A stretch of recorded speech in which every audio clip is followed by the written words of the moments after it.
അജിത് ഡോവൽ വീണ്ടും പാകിസ്ഥാനിൽ പറന്നിറങ്ങിയോ എന്നാണ് സംശയം. അജ്ഞാതൻ വന്ന് അവിടുത്തെ നേതാവിൻ്റെ തലയെടുത്തുകൊണ്ട് പോയി. ആ അജ്ഞാതൻ ആരാണ് എന്ന് പാകിസ്ഥാൻ്റെ ചാര സംഘടനയായ ISIക്ക് പോലും കണ്ടുപിടിക്കാൻ കഴിഞ്ഞിട്ടില്ല.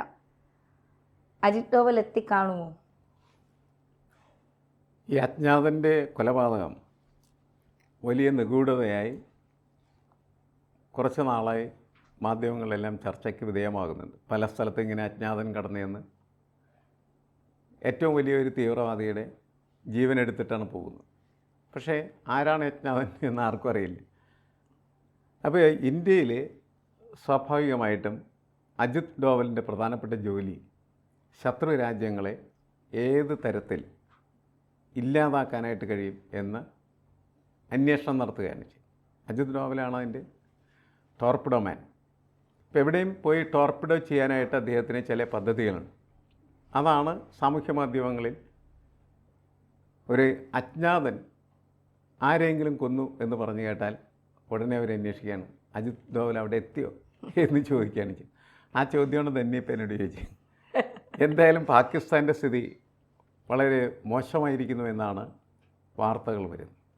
പാകിസ്ഥാൻ ഒന്നായി നിൽക്കുന്ന ഇന്നത്തെ അവസ്ഥയിൽ നിന്ന് അത് രണ്ടായി മാറിക്കൂടായികയില്ല എന്നാണ് കരുതപ്പെടുന്നത്. കാരണം ആഭ്യന്തര കലാപം അത്ര രൂക്ഷമാണ്. കാരണം അവർ തീവ്രവാദികളെ വളർത്തി തീവ്രവാദികൾ തന്നെ പരസ്പരം ആക്രമിക്കാൻ തുടങ്ങുന്ന അന്തരീക്ഷത്തിലെത്തുകയും അവർ ചേരിതിരിയുകയും ചെയ്തിരിക്കുക. ആ ചേരിതിരിവാണ് ഇനി പാകിസ്ഥാനെ രണ്ടായിട്ട് മാറ്റാനായിട്ടുള്ള സാധ്യത സൃഷ്ടിക്കുന്നതെന്നാണ് നമ്മൾ മനസ്സിലാക്കേണ്ടത്. ഇവിടെ യഥാർത്ഥത്തിൽ ആരാണ് അജ്ഞാതനായി പ്രവർത്തിച്ചതെന്ന് ചോദിച്ചാൽ രണ്ട് ആളുകളെ നമുക്ക് അതിനകത്ത് വിഭാവന ചെയ്യാം. നമുക്കങ്ങനെ സങ്കല്പിക്കാനേ പറ്റുകയുള്ളൂ. ഒന്ന്, ഇവരുടെ ഇടയിലുള്ള ശത്രു സംഘങ്ങൾ, അതിലാരെങ്കിലും ആയിരിക്കാം അവരുടെ എതിരാളി ഗ്രൂപ്പിനെ ഉന്മൂലനം ചെയ്യാനായിട്ട് പോയിരിക്കും. ഒന്ന്. രണ്ടാമത്, ഇന്ത്യയിൽ നിന്ന് പലരും അജിത് ഡോവൽ ആസൂത്രണം ചെയ്തിട്ട് ഇന്ത്യക്കെതിരെ നിഷ്ഠൂരമായിട്ടുള്ള പ്രവർത്തനം നടത്തിയിട്ടുള്ള വ്യക്തികളെ ഇല്ലായ്മ ചെയ്യുന്നതിന് വേണ്ടിയിട്ട് ചില ആളുകളെ പ്ലാൻ ചെയ്ത് വിടുന്നുണ്ട് എന്നാണ് നമ്മൾ മനസ്സിലാക്കുക. കാനഡയിലെ കൊലപാതകത്തിന് പിന്നിൽ ഇന്ത്യ എന്നൊക്കെ പറഞ്ഞതിൻ്റെ അർത്ഥം അതായിരുന്നു ശരിക്കും പറഞ്ഞു. പാകിസ്ഥാനിലും ഈ അജ്ഞാതൻ എന്ന് പറഞ്ഞാൽ ഇന്ത്യയുടെ ഈ ഓപ്പറേറ്റീവ് ഫോഴ്സിൽ ആരെങ്കിലും വേണമെങ്കിൽ ആകാം. ഈ രണ്ട് സാധ്യത തന്നെ തന്നെ. ഒന്ന്, പാകിസ്ഥാനകത്ത് നിൽക്കുന്ന ഭീകരവാദി സംഘടനയിൽ ശത്രുപക്ഷത്ത് നിൽക്കുന്ന സംഘത്തെ പരാജയപ്പെടുത്താനോ ഉന്മൂലനം ചെയ്യാനോ ശ്രമിക്കുന്നതായിട്ടുള്ള ഒരു തീവ്രവാദി. രണ്ട്, അവിടുത്തെ ഇന്ത്യക്കെതിരായിട്ട് തീവ്രവാദി പ്രവർത്തനം നടത്തി. ഇപ്പോൾ ഈ കൊല ചെയ്യപ്പെട്ട വ്യക്തി എനിക്ക് തോന്നുന്നത് ബോംബെ ആക്രമണവുമായിട്ടൊക്കെ ബന്ധപ്പെട്ട ഒരാളാണ്. അപ്പം അതുകൊണ്ട് ഇന്ത്യയിൽ നിന്ന് അങ്ങനെ ഒരു ഉന്മൂലനത്തിനുള്ള സാധ്യത അയാൾ അർഹിക്കുന്നതാണ്. അപ്പോൾ ആ രീതിയിൽ ചിലപ്പോൾ സംഭവങ്ങൾ മാറിയിട്ടുണ്ടാവാം എന്ന് ഞാൻ കണക്കാക്കുന്നുണ്ട്. മഷേദ് പറയുന്നത് ആരാണ് അദ്ദേഹത്തെ വെടിവെച്ച് കൊന്നതെന്ന കാര്യത്തിൽ പാകിസ്ഥാൻ രഹസ്യ ഏജൻസിയായ ISIക്ക് പോലും അജ്ഞാതമെന്നാണ്. മാത്രമല്ല, ഈ ഖൈബർ പഖ്തൂൺവാല പ്രവിശ്യയിലെ സോബിയിലുള്ള വസതിയിലാണ് മൗലാന കാഷിദ് അലി എന്ന് പറയുന്ന ഈ ഭീകരൻ വെടിയേറ്റ് മരിച്ചത്. 2008 മുംബൈയിൽ നടന്ന ബോംബ് സ്ഫോടന പരമ്പരയ്ക്ക് നേതൃത്വം നൽകിയ ലഷ്കർ-ഇ തൊയ്ബ നേതാവ് ഹഫീസ് സെയ്ദ് രൂപീകരിച്ച പാകിസ്ഥാൻ മാർക്സ് മുസ്ലിം ലീഗ് എന്ന പാർട്ടിയാണ് ലഷ്കർ-ഇ തൊയ്ബയുടെ രാഷ്ട്രീയ കാര്യങ്ങൾ തീരുമാനിക്കുന്നത്. ഇതിൻ്റെ മേധാവിയാണ് വെടിയേറ്റ് മരിച്ച മൗലാന കാഷിഫ് അലി. ഹഫീസ് സയ്യിദിൻ്റെ ഭാര്യ സഹോദരൻ കൂടിയാണ് ഈ മൗലാന കാഷിദ് അലി എന്നാണ് പറയുന്നത്. മാത്രമല്ല, 2020 ശേഷം ഏകദേശം 25-ൽ പരം അതിഭീകരർ പാകിസ്ഥാനിൽ അജ്ഞാതൻ്റെ വെടിയേറ്റ് മരിച്ചിട്ടുണ്ട്. ഇന്ത്യൻ രഹസ്യാന്വേഷണ ഏജൻസിയുടെ നേതൃത്വത്തിലുള്ള അതീവ രഹസ്യ നീക്കങ്ങളുടെ ഭാഗമായാണ് പാകിസ്ഥാനിലെ ഭീകരർ വെടിയേറ്റ് മരിക്കുന്നതെന്ന ആരോപണമാണ് പാകിസ്ഥാൻ ഉയർത്തിക്കാട്ടുന്നത്. ഇതിന് പിന്നിൽ ഇന്ത്യൻ ദേശീയ സുരക്ഷാ ഏജൻസി തലവനായ അജിത് ഡോവലിൻ്റെ കരങ്ങളുണ്ടെന്ന് പാകിസ്ഥാൻ ആരോപിക്കുന്നുണ്ട്. നമ്മൾ സംസാരിച്ചതുപോലെ തന്നെയുള്ള ഒരു ആരോപണമാണത്. അത് ശരിയാവണം എന്ന് നിർബന്ധമില്ല, പക്ഷെ വേണമെങ്കിൽ ശരിയുമാകാം. കാരണം മറ്റ് തെളിവുകളൊന്നും ഒരു രീതിയിലും അവർ കണ്ടെത്താൻ പറ്റുന്നില്ല. ISI എന്ന് പറയുന്ന ചാരസംഘടനയ്ക്ക് അത് മണത്തറിയാൻ പോലും കഴിഞ്ഞിട്ടില്ല എന്നാണ് നമ്മളിപ്പോൾ മനസ്സിലാക്കേണ്ടത്. അപ്പോൾ അതുകൊണ്ട് അവർ ഒരു ആരോപണം വയ്ക്കുകയാണ് ചെയ്യുന്നത്.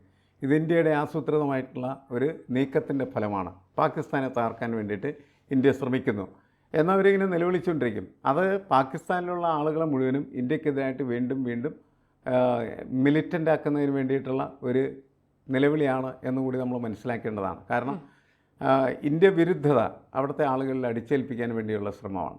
ആരാണ് യഥാർത്ഥത്തിൽ അജ്ഞാതൻ എന്ന് ആർക്കും അറിയില്ല. എങ്കിലും അജ്ഞാതനാകുന്നതുകൊണ്ട് അജ്ഞാതനെ ഏത് രീതിയിലും വേണമെങ്കിലും എന്ത് ചെയ്യാൻ പറ്റും, വ്യാഖ്യാനിക്കാനായിട്ട് പറ്റും. അതാണ് സംഭവിച്ചത്. നമ്മൾ പറഞ്ഞ ഒരു കാര്യമാണ് അതിൻ്റെ അകത്ത് യഥാർത്ഥത്തിൽ സംഭവിക്കുന്നത്. ഒന്നില്ലെങ്കിൽ പാകിസ്ഥാനിലെ തന്നെ ഏതെങ്കിലും ഈ ഭീകരപ്രവർത്തന ഗ്രൂപ്പിൽപ്പെട്ട ഛിദ്രശക്തികൾ തന്നെ ആയിരിക്കാം ഇയാളെ ഇല്ലായ്മ ചെയ്തത്. അല്ലെങ്കിൽ നമ്മൾ നേരത്തെ പറഞ്ഞതുപോലെ ഇന്ത്യയുടെ ഓപ്പറേഷൻ്റെ ഭാഗമായിട്ട് അതാണെങ്കിൽ തീർച്ചയായിട്ടും അജിത് ഡോവലിൻ്റെ സാന്നിധ്യം അവിടെ മണക്കുന്നുണ്ട് എന്ന് തന്നെയാണ് നമ്മൾ കണക്കാക്കേണ്ടത്. എന്താണ് സംഭവിച്ചതെന്ന് നമുക്കറിയില്ല. എന്തായാലും ബോംബെയിലെ ഈ ബോംബ് സ്ഫോടന സംവിധാനം നടത്തിയ ആളുകളൊക്കെ തന്നെ ഉന്മൂലനം ചെയ്യേണ്ടതാണ്. അതിലെ ആർക്കും തർക്കമുണ്ടെന്ന് എനിക്ക് തോന്നുന്നില്ല.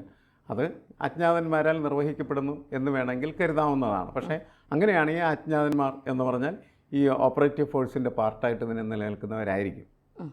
പക്ഷേ ഇതിലൊന്നും നമുക്ക് വ്യക്തതയൊന്നുമില്ല. നമുക്കിങ്ങനെ എന്ത് ചെയ്യാം, നമുക്കൊന്ന് ഒരു ഭാവനയിൽ നമുക്ക് കാണാം അങ്ങനെയാണ് അവർ ചെയ്തിരിക്കാൻ സാധ്യതയുണ്ട് എന്നുള്ളത്.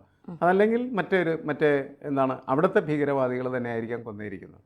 ഇതിലേതെങ്കിലും ഒന്നായിരിക്കും യാഥാർത്ഥ്യം എന്താണ് എന്നും ഇപ്പോഴും വ്യക്തമാക്കാൻ പറ്റുന്ന രീതിയിലേക്ക് ഉള്ള തെളിവുകൾ ആർക്കും ലഭ്യമല്ല. അതുകൊണ്ടാണ് ISIക്ക് പോലും അത് തിരിച്ചറിയാൻ പറ്റാതെ കിടക്കുന്നതെന്നാണ് നമ്മൾ മനസ്സിലാക്കേണ്ടത്. പക്ഷേ ISIയെ പോലും ഈ എന്താ പറയുക അതിനെപ്പോലും പിന്നെ മറച്ചുകൊണ്ട് ഒരു അജ്ഞാതന് അങ്ങനെ പാകിസ്ഥാനിലേക്ക് കടന്നു ചെല്ലാൻ പറ്റുമോ? കാരണം 25ഓളം മരണപ്പെട്ടവരെല്ലാം ഭീകരരാണ്. പാകിസ്ഥാനിലെ സാധാരണക്കാരല്ല, ഭീകരവാദ പ്രവർത്തനങ്ങൾ നടത്തുന്ന ഭീകരവാദികളാണ്. ഈ 25ഓളം ഭീകരവാദികളിൽ പലരും ഇന്ത്യയിൽ പലപ്പോഴും നുഴഞ്ഞു കയറി ഇന്ത്യയിൽ ഭീകരവാദം നടത്താനുള്ള ശ്രമങ്ങൾ നടത്തിയവരുമാണ്. അങ്ങനെ നോക്കുമ്പോൾ പലയിടത്തും അജ്ഞാതൻ വന്ന് വെടിവെച്ച് കൊന്നിട്ട് പോയി. അജ്ഞാതനെ പക്ഷേ ഇന്ന് വരെ കണ്ടുപിടിക്കാനും സാധിച്ചിട്ടില്ല. അപ്പോൾ ഈ ലോകം ഇത്രയും ആധുനികമായി വളർന്നുകൊണ്ടിരിക്കുമ്പോൾ ഒരു അജ്ഞാതനൊരു രാജ്യത്ത് കയറി ഒരാളെ വെടിവെച്ച് കൊന്നിട്ട് പോകുന്നു എന്നൊക്കെ പറയുമ്പോൾ അത് എത്രത്തോളം നമുക്ക് വിശ്വസിക്കാൻ കഴിയും? അല്ല, അതിൻ്റെ വിശ്വാസത്തിൻ്റെ ഒരു അവസ്ഥ എന്ന് പറയുന്നത് നമുക്ക് ഒന്നും നേരത്തെ പറഞ്ഞല്ലോ, അങ്ങനെ ഉറപ്പൊന്നും പറയാൻ പറ്റുന്നതല്ല. പക്ഷേ ഇതിൻ്റെ സാധ്യതകൾ നമുക്ക് തള്ളിക്കളയാൻ പറ്റില്ല. ഇപ്പം മൊസാദൊക്കെ എന്താ ചെയ്യുന്നത്? ലോകത്തെല്ലാ സ്ഥലത്തും നുഴഞ്ഞു കയറി അവരുടെ ഭീകരപ്രവർത്തനങ്ങൾ അവർ നടത്തിക്കൊണ്ടിരിക്കുന്നു. അപ്പോൾ അതൊന്നും നമുക്ക് ഒരിക്കലും പറയാനായിട്ട് പറ്റില്ല. പറ്റുമോ ഇല്ലയെന്ന് ചോദിച്ചാൽ പറ്റും എന്ന് തന്നെയാണ് നമ്മൾ മനസ്സിലാക്കേണ്ടത്. ഇപ്പോൾ ബിൻ ലാദനെ വകവരുത്തി അമേരിക്ക എങ്ങനെയാണത്? നുഴഞ്ഞു കയറി തന്നെയാണല്ലോ. എല്ലാ തരത്തിലും ജാഗ്രത പുലർത്തിയിട്ട് പോലും അവസാനം ഉന്മൂലനം നടത്താനായിട്ട് കഴിഞ്ഞു എന്നുള്ളതാണ് നമ്മൾ മനസ്സിലാക്കേണ്ടത്. അപ്പോൾ ആധുനിക സംവിധാനങ്ങളുണ്ട്, അതുപോലെ തന്നെ ആധുനിക സംവിധാനങ്ങളെ ഇതിനെതിരായിട്ടും ഉപയോഗിക്കാനായിട്ട് കഴിയും. പക്ഷേ ഭീകരപ്രവർത്തനത്തിന് ആധുനിക സംവിധാനങ്ങൾ ഉപയോഗിക്കാൻ കഴിയും, ഭീകരപ്രവർത്തനത്തെ തടയുന്നതിനും ആധുനിക സംവിധാനങ്ങൾ ഉപയോഗിക്കാൻ കഴിയും. ആധുനിക സംവിധാനങ്ങളോ ആധുനിക സാങ്കേതിക വിദ്യയോ ആരുടെയും കുത്തകയല്ല എന്നാണ് നമ്മൾ മനസ്സിലാക്കേണ്ടത്. ആർക്കും ഉപയോഗിക്കാൻ കഴിയും. അതുകൊണ്ട് യഥാർത്ഥത്തിൽ ആരാണ് ഇവിടെ അത് ഉപയോഗിച്ചിരിക്കുന്നതെന്ന് എളുപ്പത്തിൽ കണ്ടറിയാൻ കഴിയില്ല. കാരണം അതിൻ്റെ ഈ അജ്ഞാതൻ, ഞങ്ങളാണ് അജ്ഞാതൻ, അല്ലെങ്കിൽ അജ്ഞാത ശക്തിയുടെ പിന്നിൽ പ്രവർത്തിക്കുന്ന ഞങ്ങളാണെന്ന് പറഞ്ഞ് ആരും എന്ത് ചെയ്യുന്നില്ല, ഏറ്റെടുക്കൽ നടത്തുന്നില്ല. പല സ്ഥലത്തും ബോംബൊക്കെ പൊട്ടി 10-200 പേരൊക്കെ മരിക്കുമ്പോൾ ഇത് ഞങ്ങൾ എന്താണ് ലക്ഷർ തൊയ്ബ ഞങ്ങളാണ് ചെയ്ത് എന്ന് പറഞ്ഞൊക്കെ വരുന്നതാണ്. ചിലപ്പോൾ അവർ പോലും ആയിരിക്കില്ല. കുംഭമേളയിൽ ഒരു ഗ്യാസ് സിലിണ്ടർ പൊട്ടിത്തെറിച്ചപ്പോൾ അത് സ്വാഭാവിക, പക്ഷെ ഖാലിസ്ഥാൻ തീവ്രവാദികൾ ഞങ്ങളാണത്. അങ്ങനെയാണ് സംഭവിക്കുന്നത്. അപ്പോൾ അങ്ങനത്തെ തീവ്രവാദത്തെ അവർക്ക് ചിലപ്പോൾ എന്ത് ചെയ്യുന്ന വെച്ചാൽ യഥാർത്ഥത്തിൽ ചെയ്ത ആളുകൾക്ക് നാണം തോന്നും. കാരണം എന്ന് വെച്ചാൽ അവരുടേതായ പ്രത്യേകമായ ചില ലക്ഷ്യസാക്ഷാത്കാരത്തിന് വേണ്ടി നടത്തിയ പ്രവൃത്തി വേറെ ഒരു 8 കാലി മമ്മുഞ്ഞി ഒന്ന് ഏറ്റെടുക്കുന്നു. അതാണ് കാണുന്നത്. അങ്ങനെയൊക്കെ ഈ ലോകത്ത് പല സ്ഥലത്തും പല കാര്യങ്ങളും സംഭവിക്കുന്നതെന്നാണ് നമ്മൾ മനസ്സിലാക്കേണ്ടത്. എന്തായാലും പാകിസ്ഥാൻ്റെ ഇപ്പോഴത്തെ സ്ഥിതി എന്ന് പറയുന്നത് അത്ര ഗുണകരമോ ശുഭാപ്തി വിശ്വാസത്തിൽ നമുക്ക് കാണാൻ കഴിയുന്നതോ അല്ല.